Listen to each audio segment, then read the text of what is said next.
बिहार के किसी स्कूल में शिक्षक हैं तो जरा रुकिए और इस खबर को जरा ध्यान से सुनिएगा, क्योंकि बिहार के शिक्षा विभाग की ओर से अब तमाम शिक्षकों के लिए बड़ा आदेश जारी कर दिया गया है। और उसके बाद से जो है शिक्षकों के हाथ पांव फूलने लगे हैं, क्योंकि इस आदेश का पालन करना जो है वो सख्त रूप से जो है वो जरूरी बताया गया है। बता दें आपको कि यह जो आदेश है यह शिक्षकों के छुट्टी लेने से जुड़ा हुआ है। बता दें आपको कि आमतौर पर देखा जाता है कि बिहार में जितने भी सरकारी स्कूल के शिक्षक हैं वो बिना बताए हुए जो है वह बिना किसी नियम कानून के जो है वो छुट्टी ले लेते हैं, जिससे बच्चों के पठन पाठन की प्रक्रिया में जो है वो बाधा उत्पन्न होती है। और ऐसे में इसको देखते हुए बिहार सरकार के शिक्षा विभाग ने बड़ा फैसला लिया है और शिक्षकों पर जो है यह रोक लगा दी है और नया नियम लागू कर दिया है कि किस प्रकार से शिक्षकों को छुट्टी लेनी होगी। और इस खबर के बाद से, इस आदेश के बाद से जो ही है शिक्षकों के हाथ पांव फूलने लगे हैं। तो चलिए इस खबर में आपको हम विस्तार से बताते हैं कि आखिर शिक्षकों के लिए छुट्टी लेने के नए नियम क्या हैं और किस प्रकार से वो छुट्टी ले सकते हैं और क्या कुछ है इस खबर में। चलिए आपको विस्तार से बताते हैं। आप किसी भी शिक्षक को अगर छुट्टी चाहिए तो उसे विभाग की तरफ से एक तय फॉर्म में ही अपना आवेदन देना होगा। अगर किसी शिक्षक ने दूसरे प्रारूप या साधारण कागज पर लिखकर छुट्टी मांगी तो उसके आवेदन को तुरंत रिजेक्ट कर दिया जाएगा, यानी कि स्वीकार नहीं किया जाएगा। नए नियम को पूरी तरह लागू करने के लिए सभी प्रखंड शिक्षा पदाधिकारियों को नए मानक संचालन SOP का 100% पालन करने का कड़ा निर्देश दिया गया है। यानी कि जो फॉर्म शिक्षा विभाग की ओर से जारी किया गया है उसी में आपको अब छुट्टी के लिए आवेदन देना होगा।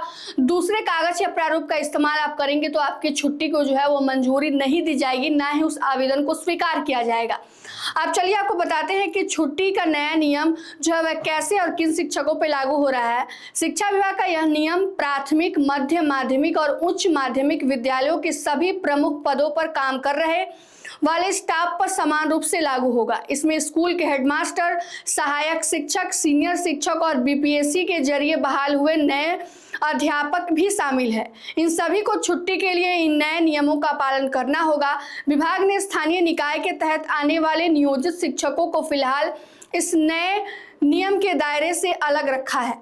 शिक्षकों की छुट्टी किस प्रकार से मंजूर की जाएगी और कैसे छुट्टी मिलेगी, तो बता दें आपको कि शिक्षकों को छुट्टी मंजूर करने के लिए विभाग ने बिहार सेवा संहिता और सरकारी निर्देशों के तहत अलग अलग अधिकारियों की जिम्मेदारी तय की है।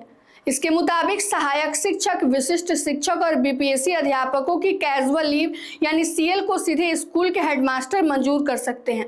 अगर खुद स्कूल के हेडमास्टर, प्रधान शिक्षक, प्रभारी HM को छुट्टी चाहिए तो उन्हें अपने प्रखंड पदाधिकारी यानी BEO से मंजूरी लेनी पड़ेगी। इसके अलावा किसी भी तरह की लंबी छुट्टी के लिए सहायक शिक्षक का फॉर्म HM द्वारा और हेडमास्टर का फॉर्म BEO द्वारा ही आगे बढ़ाया जाएगा। विभाग ने साफ कर दिया है कि अगर कोई भी छुट्टी बिना ऑनलाइन या डिजिटल रिकॉर्ड के मान्य नहीं होगी, यानी कि डिजिटल रिकॉर्ड, ऑनलाइन रिकॉर्ड भी जरूरी माना जाएगा।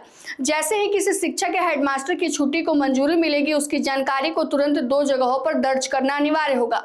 पहली एंट्री शिक्षक की सर्विस बुक में की जाएगी और दूसरी एंट्री ऑनलाइन ई-शिक्षा कोर्स पर की जाएगी। इस व्यवस्था ने शिक्षकों की छुट्टियों का पूरा रिकॉर्ड पारदर्शी बना दिया है। बता दें आपको कि शिक्षा विभाग का साफ असर है कि बिहार में जितने भी बच्चे हैं उनके पढ़ाई पर कोई असर नहीं पड़े। शिक्षकों के अचानक से छुट्टी पर चले जाने के कारण बच्चों के पठन पाठन की क्रिया जो है वो बाधित होती थी और इसको लेकर जो है शिक्षकों पर जो है अब नजर रखने के लिए, उन्हें कार्रवाई करने के लिए जो है उन पर जो है यह बड़ा आदेश जारी किया गया है, जिसके तहत अब शिक्षकों को छुट्टी जो है वह सरकार के द्वारा जो फॉर्म दिया जाएगा उसके तहत उसमें एप्लीकेशन लिखकर मंजूर किया जाएगा। अदर कागज पर या अदर किसी भी प्रकार के प्रारूप पर जो है आवेदन स्वीकार नहीं किया जाएगा। और सबसे बड़ी बात यह है कि अगर किसी शिक्षक की छुट्टी मंजूर भी कर ली जाती है तो उसे 2 जगह अपडेट करना जरूरी होगा। पहला है सर्विस बुक और दूसरा है ऑनलाइन ई-शिक्षा कोर्स पोर्टल पर। अगर शिक्षक इन तमाम नियमों का पालन नहीं करते हैं तो उनकी सैलरी भी काटी जा सकती है। बता दें आपको कि यही वह आदेश है जिसको सुनकर शिक्षकों के हाथ पैर फूल गए हैं और शिक्षकों में जो है टेंशन दिखाई दे रहा है, क्योंकि आमतौर पर सरकारी स्कूल में जो शिक्षक होते हैं वह बिना बताए ही छुट्टी पर चले जाते हैं। और ऐसे में अब शिक्षकों की जो टेंशन बढ़ गई है, क्योंकि शिक्षा विभाग अब बच्चों की पढ़ाई से कोई समझौता करने वाला नहीं है और बच्चों को गुणवत्तापूर्ण शिक्षा देने में जो है वह आगे बढ़ रही है। फिलहाल की इस खबर में इतना ही। तमाम अपडेट के लिए जुड़े रहिए हमसे और देखते रहिए मगही न्यूज़। धन्यवाद।